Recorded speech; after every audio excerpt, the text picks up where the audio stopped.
Magandang umaga mga bata! Ngayon, ating alamin ang isang namang kwentong huwaran ng kabutihan. Halika kayo!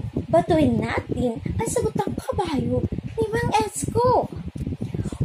Sandali mga apo, may kwento ako sa inyo tungkol sa isang huwarang asno. Atin po.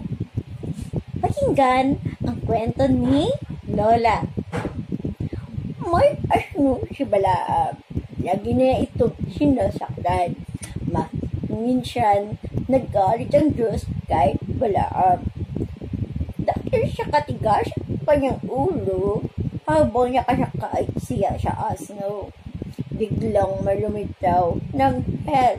Ngunit, hindi niya ito nakikita. Nais ng anghel na patayin si Balaam. Para hindi mapatay si Balaam, umiwas ang kabayo sa anghel. Nagalit si Balaam. Inalo niya ang asno.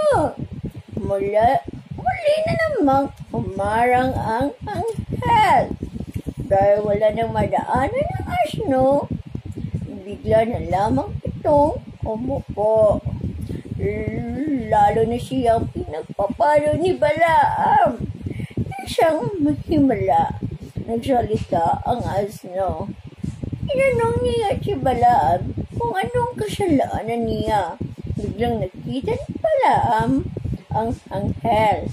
Dito niya naintindihan na iniligtas lamang pala siya ng kanyang asno. Naging mabuti ang asno sa nagmamayari sa kanya.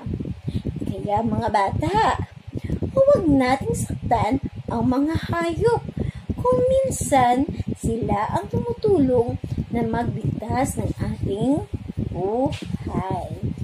Dito po natapos ang ating kwento. Sana po may nakunan kayong aral.